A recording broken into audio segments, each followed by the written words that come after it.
Hey everybody, so here's another out-of-box review. This time we're looking at Round 2's Vulcan Shuttle reissue. This has been out of production for about 30 years. It was originally released around the motion picture back in 1980 and hasn't been seen again. Online you can get it a little cheaper, but after you pay for shipping and taxes and all that kind of thing, you're probably looking at about $30 overall. And again, I haven't seen this kit in 30 years myself. I had one way back when. And today I went into my hobby shop just expecting to get some aluminum tubes and some brass, and I walked out with this as well. Their distributor had sent them like 5 when they had only asked for 2. So I figured I'd help them out if I could. So the artwork on the box is definitely really nice. It was done by the guy who originally designed the ship, Andy Probert. Looks like about 25 plastic pieces, comprehensive decal set, so we'll take a look at that. And comes with a magnet for the detachable space pod there. And one potentially bad thing, it's molded in the original mauve that the ship was painted in. When you see it in the movie, it's kind of brown and gold, but they did some color correction to the actual model, which was more of a purple. So let's take a look at this and see what's up.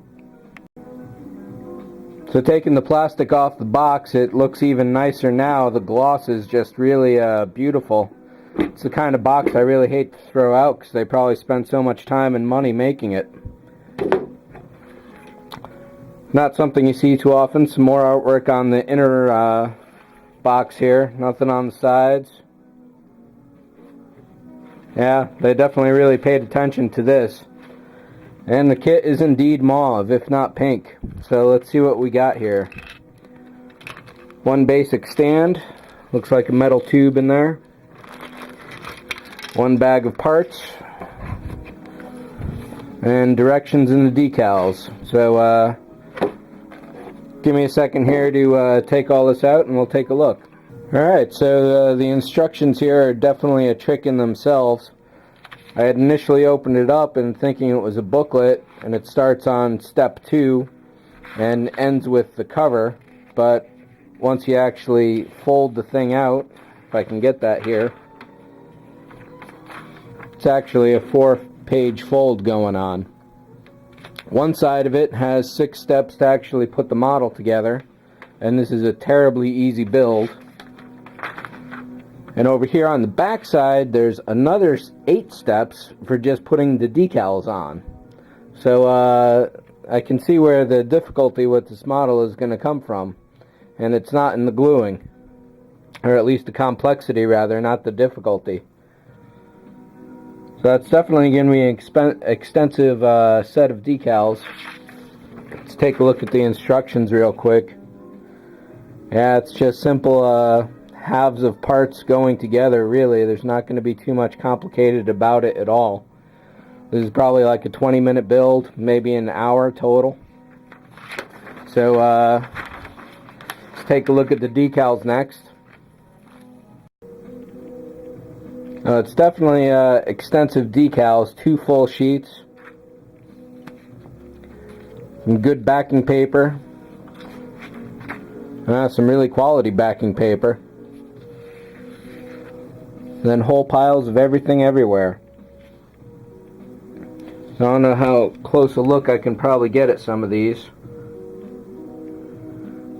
But you only need one of these sheets at a time, because you can either only do it as a Starfleet ship or as a Vulcan ship, which means that one of these sheets of decals is going to be completely extra for you. So that's really good if you need some decals on some other model somewhere and you can kind of fake these into place. These are definitely going to remain sealed in their plastic with the backing paper.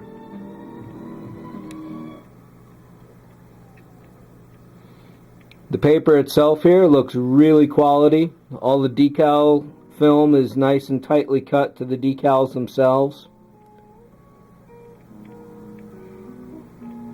Yeah, I'd almost hate to waste these decals on this model. Actually, this looks great.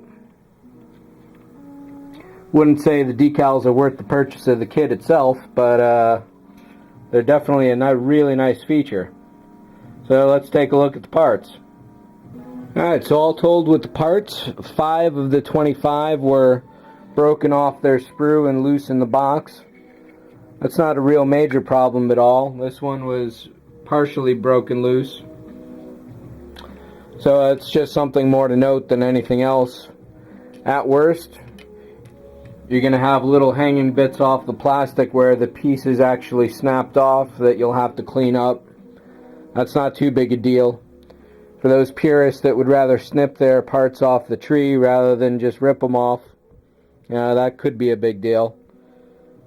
But overall, there's a decent amount of quality. I doubt they actually modified the original masters too much for this, the molds, to reissue this at all. And I really couldn't tell you what this looked like 30 years ago. I've got very little memories of it. But overall, it'll definitely be a nice and easy build, real fast. I think it'd be better as like a $25 kit out the door rather than 30 bucks. If it weren't for the extra decals, I'd definitely say this is more of a $20 kit, really. But the artwork is really good on the box, if that matters to you. The plastic is definitely in decent shape. It's fairly quality, it's sturdy. It's definitely not any kind of flimsy cheap plastic they made it with. They could have chosen a better color maybe, but other than that, that's really all there is to say about that. And over here on the base, let me pull this out real quick. So there's not much to the base here, just a simple hemisphere. This is fairly cheap plastic compared to the actual parts here. A couple plugs for each end, metal rod, and 2 neodymium magnets all sealed off in their own compartments in the bag, so any parents that have concerns about kids getting a hold of it and swallowing the magnets, for example, it would definitely take a trick to actually get them fresh out of the bag like that. But other than that, the decals definitely make this model worth it, just about worth it. Like I say, maybe $25 would have been better out the door, but the decals are good. It's fairly sturdy plastic. Anyone looking to get back into modeling, this will definitely be a nice easy kit to do. It's simple, this half goes to that half and then those parts go to this part kind of thing. You can't go wrong with that. So other than that, I guess it's a decent kit. Definitely looking forward to more from round 2 and all their Star Trek reissues and pretty much everything they're doing. So that's it for this one. Thanks for watching. See ya.